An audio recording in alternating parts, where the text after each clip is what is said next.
함께 기도드리겠습니다. 아버지 하나님, 오늘 이 복된 날도 오직 아름다운 예수의 향기가 우리 걸음걸음마다 가득 감싸고 인도할 수 있도록 우리를 축복하시고 함께하여 주시옵소서. 그 은혜를 덧입고자 이 시간 주 앞에 엎드리오니 주의 말씀으로 우리의 발을 붙들어 주시고 우리 마음과 영혼을 주의 성령으로 가득 채워 주시옵소서. 예수님 이름으로 기도합니다. 아멘. 오늘 우리에게 주시는 하나님 말씀은 민수기 13장 30절부터 14장 10절까지 말씀입니다. 민수기 13장 30절부터 14장 10절까지 말씀입니다. 민수기 13장 30절부터 14장 10절까지 말씀을 제가 봉독해 드리겠습니다. 하나님의 말씀입니다.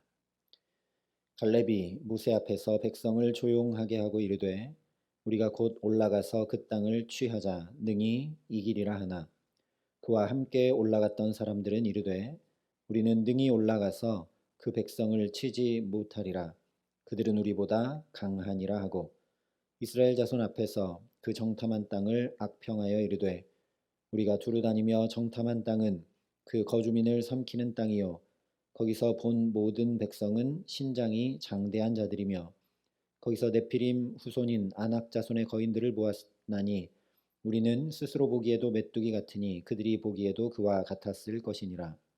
온 백성이 소리를 높여 부르짖으며 백성이 밤새도록 통곡하였더라. 이스라엘 자손이 다 모세와 아론을 원망하며 온 회중이 그들에게 이르되 우리가 애굽 땅에서 죽었거나 이 광야에서 죽었으면 좋았을 것을 어찌하여 여호와가 우리를 그 땅으로 인도하여 칼에 쓰러지게 하려 하는가 우리 처자가 사로잡히리니 애굽으로 돌아가는 것이 낫지 아니하랴. 이에 서로 말하되 우리가 한 지휘관을 세우고 애굽으로 돌아가자 하매 모세와 아론이 이스라엘 자손의 온 회중 앞에서 엎드린지라. 그 땅을 정탐한 자 중 눈의 아들 여호수아와 여분네 아들 갈렙이 자기들의 옷을 찢고 이스라엘 자손의 온 회중에게 말하여 이르되 우리가 두루 다니며 정탐한 땅은 심히 아름다운 땅이라. 여호와께서 우리를 기뻐하시면 우리를 그 땅으로 인도하여 들이시고 그 땅을 우리에게 주시리라. 이는 과연 젖과 꿀이 흐르는 땅이니라. 다만 여호와를 거역하지는 말라. 또 그 땅 백성을 두려워하지 말라. 그들은 우리의 먹이라. 그들의 보호자는 그들에게서 떠났고 여호와는 우리와 함께 하시느니라. 그들을 두려워하지 말라 하나 온 회중이 그들을 돌로 치려 하는데 그때 여호와의 영광이 회막에서 이스라엘 모든 자손에게 나타나시니라. 아멘. 오늘 말씀은 가나안 땅을 정탐하고 실족하여 또 원망하는 이스라엘의 모습을 보여주고 있습니다. 하나님은 광야를 지나는 동안 계속 원망하고 불평하고 믿음이 연약해지는 이스라엘을 붙들어 주시고 그들의 믿음을 더해 주시기 위해서 너희가 지금 향하고 가고 있는 이 가나안 땅이 얼마나 좋은 땅인지 봐라. 아름다운 땅인지 확인해라. 그래서 정탐을 보내셨던 것인데 그것을 볼 줄 모르고 소망을 가지기는커녕 그저 두 눈에 담기고 두 귀에 들린 대로만 판단하게 되는 인간의 시선과 안목이 얼마나 볼품없고 얼마나 믿을 수 없는 것인가가 적나라하게 드러나고 있습니다. 누차 말씀드린 대로 민수기는 이토록 볼품없고 믿음 없는 우리를 하나님께서 어떻게 또 붙드시고 또 붙드셔서 동행하시는가에 대한 말씀입니다. 그렇기 때문에 민수기는 우리의 오답 노트라고 할 수 있습니다.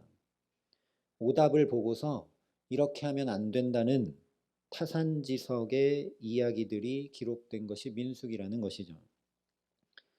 다른 말로 하면 하나님과 동행하고 있는가 아닌가 가늠해 볼 수 있는 시금석의 이야기들이 바로 민수기의 말씀들입니다. 아, 이렇게 하면 넘어지는 것이구나. 아, 이렇게 하면 하나님과 동행하지 못하는 것이구나. 이렇게 하면 오답이구나. 가 쭉 적혀 있기 때문에 이 말씀들을 보면 내가 하나님과 동행하고 있는가 아닌가 충분히 점검해 볼 수 있다는 것이죠. 오늘 말씀이 꼭 그런 말씀입니다. 그래서 오늘 말씀을 볼 때는 조금 다르게 접근을 할 필요가 있습니다. 지금까지는 하나님과의 동행이 깨진 원인이 뭔가를 살폈는데 오늘은 하나님과의 동행이 깨진 것으로 인해 나타난 결과를 먼저 살펴보면서 이것을 기준 삼고 시금석 삼아서 우리 삶과 마음 중심이 하나님과 동행하고 있는가 진단해 볼 필요가 있다라는 것이죠. 왜냐하면 제대로 진단돼야 고쳐서 새롭게 할 수 있기 때문입니다. 하나님과 동행하지 못하면 나타나는 첫 번째 현상은 바로 악평입니다. 32절에 이스라엘 자손 앞에서 그 정탐한 땅을 악평하여 이르되 우리가 두루다니며 정탐한 땅은 그 주민을 삼키는 땅이요 거기서 본 모든 백성은 신장이 장대한 자들이며 이렇게 얘기를 합니다. 거주민을 삼키는 땅이라는 의미는 황무지고 질병이 만연한 땅이다 라는 뜻이 아니라 27절 이하에 보고한 대로 성읍이 크고 견고하며 땅은 너무나 비옥하여 좋은데 그렇기 때문에 주변에 있는 열국들이 이를 빼앗으려고 전쟁이 끊이지 않을 땅이라는 뜻입니다. 한마디로 하나님 주시는 땅이 살만한 곳이 못 된다라는 평가를 내린 것이죠. 컵이 있고 물이 반 담겨 있으면 어떤 사람은 반이나 남았네. 하지만 어떤 사람은 반밖에 없네. 이렇게 얘기를 합니다. 하나님과 동행하지 못하면 좋은 것을 보고 장점을 보는 것이 아니라 단점과 결점만 보게 됩니다. 하나님 보시기에 좋은 것들로 가득 찼던 에덴 동산에서도 하나님과 동행하지 못하자 간교한 뱀을 보고 그 말을 듣게 되었던 것이죠. 두 번째는 비교와 단정입니다. 33절에 거기서 네피림 후손인 아낙 자손의 거인들을 보았나니 우리는 스스로 보기에도 메뚜기 같으니 그들이 보기에도 그와 같았을 것이니라. 에덴 동산에서도 하나님을 떠나자 비교하게 돼서 가리고 숨게 됩니다. 오늘 말씀에서도 정탐꾼들이 가나안 사람들과 자신들을 비교해서 메뚜기 같다 한 것은 하나님을 떠난 결과라는 것이죠. 뿐만 아니라 가나안 사람들이 보기에도 우리가 메뚜기 같았을 것이다 라고 근거 없는 추측을 확실한 것으로 단정지어 버립니다. 이 역시 선악과를 먹으면 반드시 죽으리라 말씀하신 것을 하나님을 떠나자 자기 마음대로 죽을까 하노라 죽을지도 모른다로 바꾸어 단정지어 버리고 선악과를 따먹죠. 세 번째는 두려움과 절망입니다. 14장 1절에 온 회중이 소리를 높여 부르짖으며 백성이 밤새도록 통곡했다 말씀하죠. 하나님을 마음에 두지 않고 선악과를 먹자 가장 먼저 두려워하여 숨었던 것과 마찬가지입니다. 넷째는 핑계와 원망입니다. 2절에 이스라엘 자손이 다 모세와 아론을 원망하며 온 회중이 그들에게 이르되 우리가 애굽 땅에서 죽었거나 이 광야에서 죽었으면 좋았을 것을 이라고 얘기합니다. 이것 역시 선악과를 먹고 아담은 하와 핑계를, 하와는 뱀 핑계를 대면서 책임을 떠넘겼던 것과 같습니다. 뿐만 아니라 아담은 하나님께서 내게 주신 이 여자가 선악과를 갖다 주었기 때문이다 라고 하며 하나님 핑계를 댔던 것과 마찬가지로 3절에 보면 어찌하여 여호와가 우리를 그 땅으로 인도하여 칼에 쓰러지게 하려 하는가. 하나님 때문에 우리 이렇게 됐다. 이렇게 하나님 핑계를 대고 있고 하나님을 원망합니다. 다섯째는 인본주의입니다. 4절에 이에 서로 말하되 우리가 한 지휘관을 세우고 애굽으로 돌아가자. 분명히 자기들에게 세워진 지도자 모세가 있습니다. 그런데도 불구하고 스스로 다른 지휘관을 세우고 오직 자기들의 계산과 뜻대로 하나님 없이 행하려 합니다. 하나님 세워주신 모세 저 지도자 필요 없다라는 거죠. 하나님과 동행하지 않으니 하나님 중심이 아닌 사람 중심의 인본주의가 당연히 나타날 수밖에 없습니다. 이 기준들에 비추어서 우리도 내 입의 말에 부정적인 평가는 없는가? 같은 것에서도 단점과 결점을 먼저 보지는 않는가? 비교하고 단정 지어버리지는 않는가? 두려움과 절망, 핑계와 원망은 없는가? 인간적 계산과 합리와 계획으로 살아가는 인본주의가 없는가 진단하고 점검해 보아야 합니다. 중요한 것은 이렇게 정확히 진단이 되었으니 그에 대한 처방이 또 정확히 내려져야 되겠죠. 오늘 말씀이 하나님과 동행이 깨어졌을 때 다시 회복하기 위해 행해야 될 것 크게 세 가지를 우리에게 전해주고 있습니다. 첫 번째는 기도입니다. 5절에 모세와 아론이 이스라엘 자손의 온 회중 앞에서 엎드리니라. 감히 스스로 어떤 공로나 능력으로 하나님과 동행할 수 없는 우리의 최선은 하나님께서 은혜와 긍휼을 베푸셔서 나와 동행해 주시기를 간구하는 것밖에 없습니다. 그러니 이 첫 시간 저와 여러분이 주의 자비와 긍휼과 은혜를 구할 수 있기를 간절히 소망합니다. 하나님, 내 마음과 생각에서 부정적인 것들을 거두어 주시고 내 입술의 말에 비교하고 단정짓는 것이 사라지게 하시고 우리 마음에 두려움과 절망, 핑계와 원망이 없을 수 있도록 하나님, 우리 중심이 인본주의가 아니라 하나님 중심 신본주의가 될 수 있도록 우리에게 자비와 긍휼을 베풀어 달라고 엎드리는 저와 여러분 되기를 간절히 소망합니다.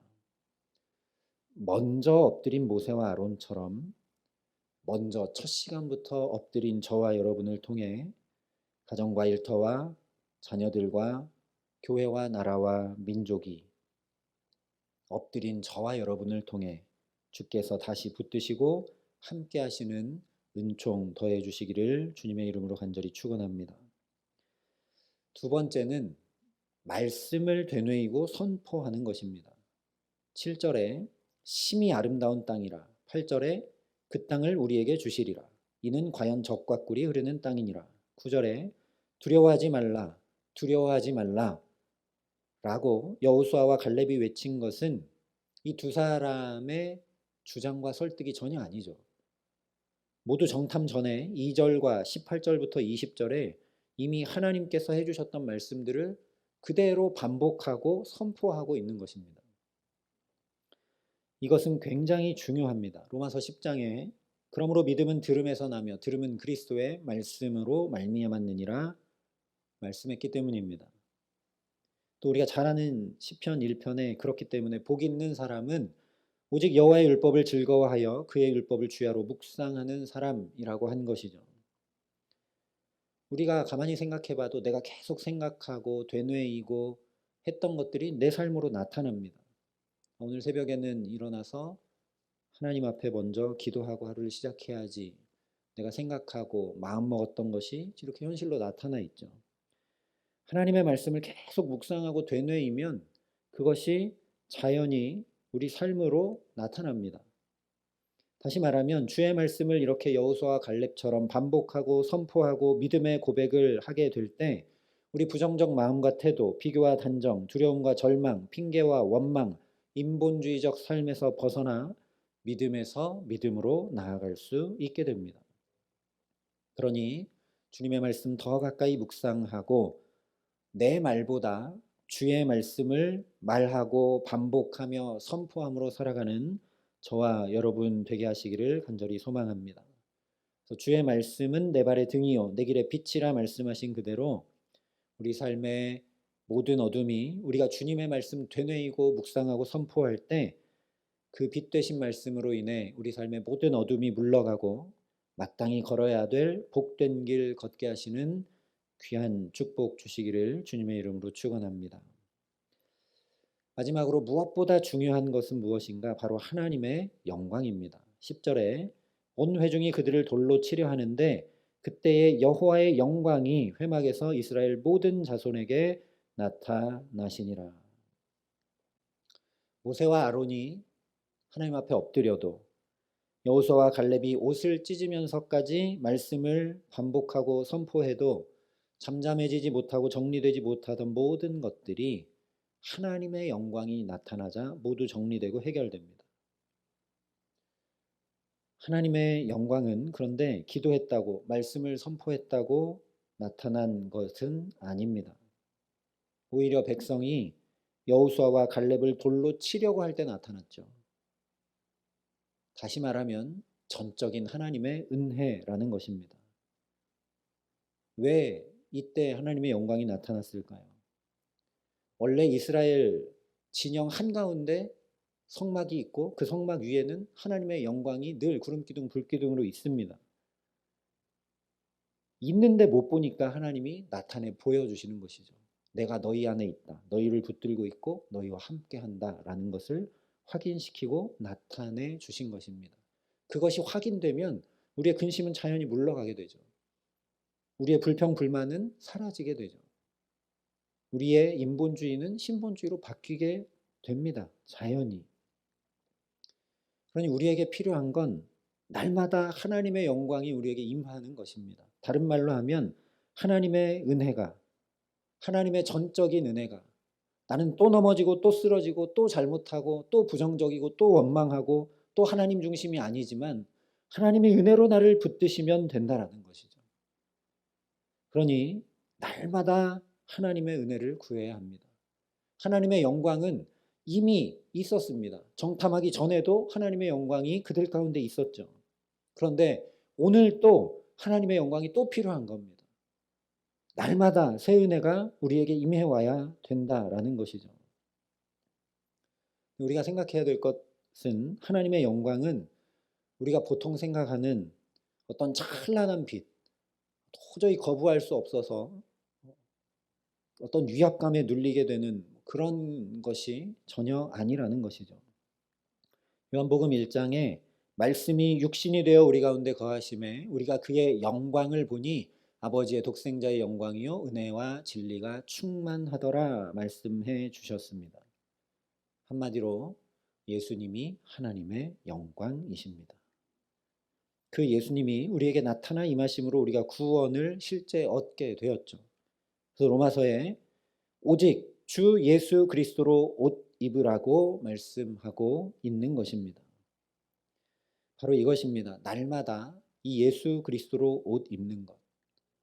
나의 허물과 죄, 악과 독, 부족함과 연약함, 예수님으로 인해 옷 입어 가림받고 용서받는 은혜를 입는 것이 곧 하나님의 영광을 보는 것이라는 말씀입니다.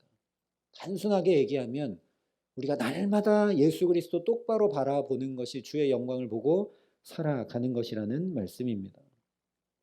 오늘도 우리의 유일한 구원자, 중보자 되시는 예수, 하나님의 영광이신 예수를 똑바로 바라보고 그 예수 붙들고 의지하는, 그 예수님이 나를 붙들어 주시기를 먼저 간구하는, 나와 그 예수님께서 동행해 주시기를 간구하는 저와 여러분 되게 하시기를 간절히 소망합니다. 그래서 주께서 오늘도 동행해 주시기에 찬양 가사처럼 주 예수와 동행하니 그 어디나 하늘나라. 우리 오늘의 삶이 예수와 동행하니 어두움, 비교, 두려움, 원망과 같은 죄와 허물이 가림받고 사함받고 아예 사라져버리게 하시는 은총을 덧입어서 주와 동행하는 축복된 삶을 오늘도 새 은혜 입어 살아가게 하시는 귀한 은총 주시기를 우리 구주 예수 그리스도의 이름으로 간절히 축원합니다. 함께 기도하시겠습니다. 아버지 하나님, 백성이 여호수아와 갈렙을 돌로 치려 할 때 오히려 주의 영광을 나타내셨던 것처럼 우리의 죄악이, 우리의 허물이, 우리의 부족함이 더 크고 더 악할 때 더 큰 주의 영광을 나타내시고 우리와 함께하여 주시옵소서. 오직 주의 은혜를 구합니다. 예수 그리스도로 옷 입고 그 예수님 똑바로 바라보고 그 예수님과 동행할 수 있도록 주 예수여 우리와 함께하여 주시옵소서. 물에 빠져가는 베드로처럼 의심하고 두려워하고 근심하고 염려하오니 주여 우리를 구원하소서. 간청할 때 곧바로 그의 손을 붙잡아 세워주셨던 주님, 오늘도 간청하고 주 앞에 엎드리오니 우리 손을 붙잡으시고 오늘도 새 은혜를 입히시고 우리와 동행하여 주시옵소서. 이제는 친히 우리의 구원이 되신 우리 구주 예수 그리스도의 은혜와 독생자 예수 그리스도를 아낌없이 내어주신 아버지 하나님의 놀라우신 사랑하심과 오늘도 주님과 동행할 수 있도록 우리를 도우시고 붙드시는 성령 하나님의 교통하시고 역사하심이 여기 머리 숙여 오직 주 예수 그리스도로 옷 입고 주께 붙들려 주와 동행하며 살아가기로 소원하고 결단하는 여기 모인 모든 주의 성도들과 사랑의 빛교회 모든 교우들과 이 나라 이 민족과 이 귀한 복음을 오늘도 세계 만방에 전하시는 선교사님들 가운데 이제로부터 영원토록 함께 하시기를 간절히 축원하옵나이다. 아멘.